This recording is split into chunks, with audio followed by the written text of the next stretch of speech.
أقم الصلاة لدلوك الشمس إلى غسق الليل وقرآن الفجر إن قرآن الفجر كان مشهودا.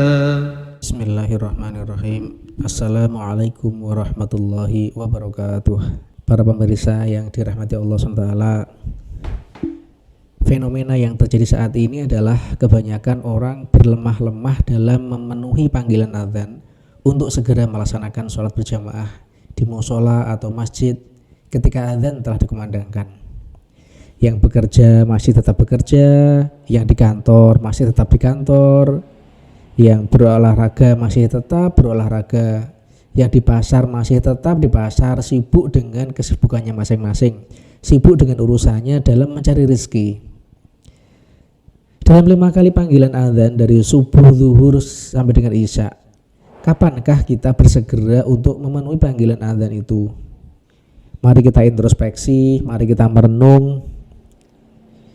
Siapakah yang maha memberi rezeki? Bukankah Allah SWT pemberi rezeki yang sesungguhnya? Ketika ada panggilan azan, hakikatnya adalah panggilan Allah, bukan? Hayya 'alas shalah, hayya 'alal falah. Ayo kita sholat, ayo kita dapatkan kemenangan. Lalu mengapa ketika dipanggil oleh Allah tidak mau datang? Padahal dialah Allah yang memberi rezeki, yang maha pemberi rezeki. Sangat naif, bukan? Mari kita lihat tauladan kita dalam sholat. Bagaimana generasi Islam dahulu dalam menjaga sholatnya.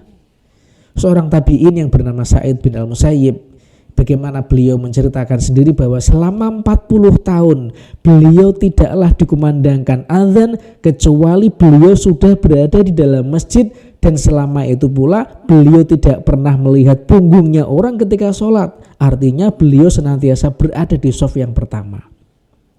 Para pemirsa, 40 tahun selalu sholat berjamaah, tidak pernah ketinggalan dan selalu berada di shaf yang pertama. Bukan cuma 4 hari atau 4 bulan, 40 tahun. Jangankan 40 tahun, coba 40 hari saja kita, atau 1 pekan saja. Bisa enggak kira-kira? Ada namanya sholat arba'in, cukup dikenal oleh masyarakat haji kita, yaitu sholat berjamaah sebanyak 40 kali berturut-turut di Masjid Nabawi Madinah, dan tidak boleh tertinggal takbiratul ihram. Kira-kira apakah kita bisa mengamalkannya? Mari kita coba. Barangkali kita diberi kesempatan ziarah ke sana. Mari bersegera memenuhi panggilan sang pemberi rezeki, yakni Allah SWT. Dari Anas bin Malik, Rasulullah SAW bersabda, qala Rasulullah SAW, man shalla lillahi arba'ina yauman fi jama'atin yudriku at-takbiratal ula kutiba lahu bara'atani, bara'atun minan nar wa bara'atun minan nifaq. Barang siapa yang sholat karena Allah 40 hari secara berjamaah tanpa ketinggalan takbir yang pertama, maka dicatatkan baginya dua kebebasan, ya kebebasan dari neraka dan kebebasan dari kemunafikan. Hadis riwayat At-Tirmidzi. Para pemirsa yang dirahmati Allah SWT, ada lagi teladan dari sahabat Umar ibn Khattab radhiyallahu anhu, dikisahkan oleh putranya sendiri, yaitu Abdullah bin Umar radhiyallahu anhuma. Suatu hari Umar keluar menuju ke kebunnya, kemudian ia pulang sedangkan orang-orang telah selesai menunaikan sholat asar. Maka ia pun mengatakan, inna lillahi wa inna ilaihi raji'un, fatatni sholatul asri fil jama'ati ushidukum anna haiti alal masakina sodaqatan liyakuna kafaratan lima sona'a Umar. Inna lillahi wa inna ilaihi raji'un. Aku telah luput dari sholat asar berjamaah. Aku persaksikan kepada kalian bahwa kebunku aku sedekahkan kepada orang-orang miskin sebagai penebus dari apa yang telah diperbuat oleh Umar. Dalam Al-Kabair Imam Az-Zahabi. Bagaimana dengan kita? Sudah berapa kali kita meninggalkan sholat berjamaah di masjid? Apakah kita berani seperti Umar membayar kesalahan dengan membayar denda dalam setiap kali meninggalkan sholat berjamaah. Mengifakan dari sebagian apa yang kita punya. Misalkan denda 10.000 setiap kali kelewatan tidak melaksanakan sholat jamaah karena ketiduran atau karena yang lainnya. Mungkin bisa jadi inspirasi. Ada juga yang lain, Imam Al-Amasi Al-Kufi, imam besar penghafal hadis dari generasi tabi'in, sekitar 70 tahun tidak pernah ketinggalan takbir pertama bersama imam dalam sholat berjamaah. Subhanallah, diceritakan di dalam kitab Syiar Alam An-Nubala. Kemudian belum lama ini di Saudi Arabia sebuah video telah diunggah di salah satu akun YouTube, yaitu seorang pria tua yang buta menggunakan tali untuk menuntunnya menuju masjid demi menjalankan sholat 5 waktu di masjid secara tepat waktu. Entah berapa kilometer jarak rumahnya dengan masjid itu, tetapi melalui jalan di padang pasir yang cukup jauh tentunya. Ia bersikeras berjalan kaki dari rumahnya menuju masjid 5 kali sehari, meskipun ia telah kehilangan penglihatannya bertahun-tahun yang lalu. Tidak ada yang menuntunnya, hanya tali yang menuntunnya. Pemandunya hanya tali yang ia ikatkan ke tiang listrik di samping pintu masuk masjid. Video ini sangat viral dan menjadi perhatian media Arab Saudi. Dikatakan Allah telah mengambil penglihatan pria tua tersebut tetapi tidak dengan keimanannya. Subhanallah, ujar seorang warga setempat seperti dilansir oleh harian Al-Saudah. Kemudian Imam Mator mengatakan, amma innahum qad kanu yashtaruna wa yabi'un walakin kana ahaduhum idza sami'an nidaa wa mizanuhu fi yadihi hafadhuhu waqbala ila shalah. Adapun mereka para sahabat dulu mereka berjual beli, akan tetapi jika seorang di antara mereka mendengar azan sedangkan timbangannya berada di tangannya, maka dia turunkan timbangan tersebut dan memenuhi panggilan sholat. Di dalam tafsir Ibnu Abi Hatim.